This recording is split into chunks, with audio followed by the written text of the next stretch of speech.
शब्द कह के तब ना बोलेंगे। महाभारत में जब पितामह भीष्म युद्ध कर रहे थे तो सामने अर्जुन का रथ आया। सामने से जब अर्जुन का रथ आया उससे बाण निकल करके आए। भीष्म पितामह में बाण लगा। उन्होंने देखा कि सामने कौन है, तो भगवान कृष्ण रथ चला रहे हैं। शिखंडी सामने खड़ा है और उसकी आड़ में अर्जुन। पितामह भीष्म ने कहा, करे ये तो स्त्री है, पूर्व जन्म में ये स्त्री था और आज भी स्त्री है, आज ये पुरुष नहीं हो सकता। उस समय स्त्री था तो आज भी स्त्री है। मैं स्त्रियों पर हथियार नहीं रखा। उन्होंने अपने हथियारों को रख दिया। यह महाभारत ने दिखाया कि स्त्री पुरुष होता है कि नहीं होता है, क्या स्त्री स्त्री रहेगा कि पुरुष पुरुष ही रहेगा, यह निश्चय नहीं है। स्त्री पुरुष भी हो सकता है और पुरुष स्त्री भी हो सकते हैं। यहाँ बैठ करके बिना ही किसी शास्त्र वेद पुराण के मत के अलावा वैसे ही चर्चा करना यह सत्संग के विरुद्ध है। ऐसे व्यक्ति को तो बोलना भी नहीं चाहिए, क्यों इन बातों का यहाँ सुनने वालों को असर उल्टा होता है। वही कहनी चाहिए जो शास्त्र सम्मत हो, संत सम्मत हो, इनसे हट करके नहीं बोलना चाहिए। दूसरी बात थोड़ी सी रामलीला वाली, जैसे वो बनिए के लिए बताया भाई साहब ने कि हनुमान बन करके बैठ गया, रावण आकर के गरजने लगा, तो उसकी स्थिति ये थी कि दुकान को वो छोड़ करके जब आया तो उसकी भट्टी में दूध गर्म हो रहा था और उसके पुत्र का नाम था राम।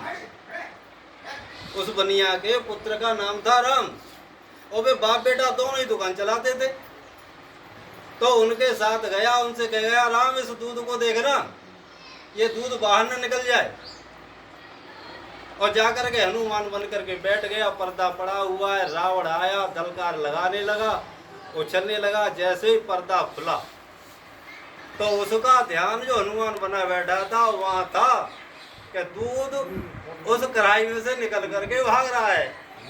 तो वह एकदम कहता है कि हे राम, देख ये क्यों उबल रहा है, जो इतने कई रावण माते दरवाजे। आज तक तो दलकार लगाने वालों में ही हो, पर जिम बहुत बड़ो दलकार वालों पहुंचते आए वो, और क्या करो हे राम। अरे राम के सामने तो हम मरिए जाएंगे, उनके सामने हमारी कतारी करे। इतनी देख करके रावण वहां से भाग। ऐसे ही नहीं कि रामलीला से भाग गया। अजामिल की पत्नी पतिव्रता थी और जब संत वहां आए तो अजामिल की पत्नी ने उनका स्वागत सम्मान किया और करके कहने लगी कि महाराज जब हमारे पति देव आ रहे होंगे अब तुम यहाँ से जाओ, क्योंकि वो संतों से बहुत चिढ़ करते हैं। जल्दी जाओ। हाँ, बिना मारे पीटे वो मानेंगे नहीं। तो उन्होंने कही आज हम उनसे मिल के ही जाएंगे तुम्हारे पति देव, क्योंकि तुम्हारा अन्न खाया है हमने, ऐसे नहीं जाएंगे। तो पतिव्रता थी, जान गई संतों में कोई करामात होगी। अजामिल आया, दूर से देखा कि आज ये लाल लाल कपड़े वाले संत कैसे दरवाजे पे बैठे, क्या इन्हें किसी ने बताया नहीं। आया गुस्सा के मारे घर में घुस गया, सीधा जाके अपनी देवी से कहा, ये बाहर कैसे बैठे। क्या स्वामी, मैंने तो आपकी पूरी बात बताई थी कि वे आएंगे, नाराज होंगे, मारेंगे, चले जा। पर इनके हम तो उनकी मिल आए। अच्छा, तो ये जानबूझ के आए। बाहर निकल के आया, हाँ कैसे बैठे हो, क्या तुमसे मिलना चाहते थे। अच्छा, तो यहाँ मिलोगे कि घर मिलोगे, क्या जहाँ तुम्हारी इच्छा, क्या तो घर आ जाओ। घर लेके गए। अब पत्नी तो कह रहे कि इन्हें कछु खवाए पियाए थे।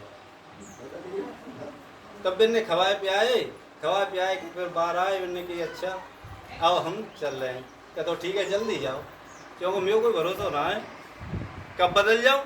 तब मैंने कहा बाहर तो चले जाएंगे, पर एक बात तो हम कहना चाहते। क्या कहना चाहते कि तुम्हारी पत्नी गर्भवती। आया बोलो, अच्छा संत और स्त्रियों पर दृष्टि गर्भवती है। ये तुमने जान लिया, मैं मालूम ना कि तो हाँ कहने का चाह रहे हो, जल्दी बताओ क्या इसके पुत्र पैदा होगा, और नहीं हुआ तो क्या तो हम फिर आएंगे इतना बार।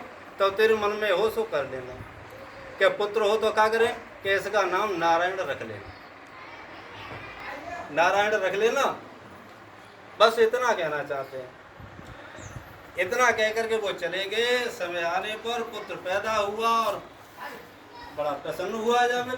अरे वो कह गए सही बात है, तो फिर उसके हिसाब से नाम भी उसका नारायण रख दिया। अब हर मनुष्य का मोह परिवार में किसी न किसी से तो लगता है। जैसे ही भाई साहब ने बताया था कि धन में लगी जाए, पत्नी में लगी जाए, पुत्र में लगी जाए, तो नारायण रख करके उससे उसका मोह बढ़ गया। उस मोह में लगे हुए जब अंतिम समय आया, जैसे बताया था कि रावण ललकारता है, ऐसे यमराज आता है और निकालने लगता है।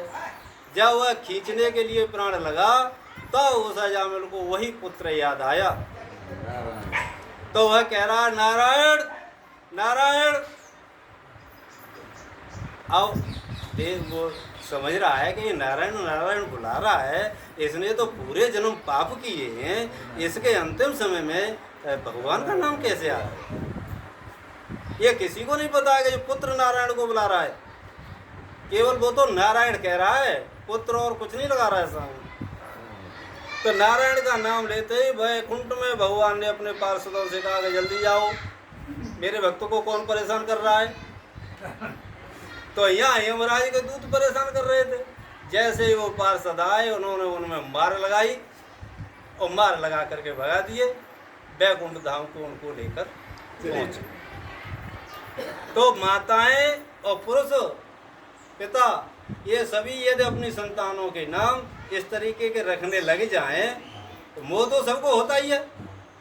पुत्र का राम कृष्ण हनुमान विष्णु शंकर ऐसे रखें, और पुत्रियों का दुर्गा सती पार्वती ऐसे नाम रखने लग जाएं तो अंतिम समय में अगर उनको ऐसे यमराज घेरेंगे तो इनकी फिर हिम्मत नहीं है जो उनसे कुछ कर सके।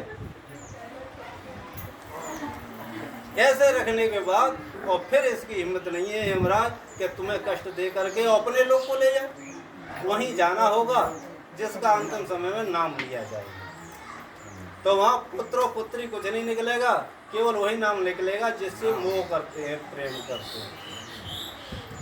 अब मनुष्य की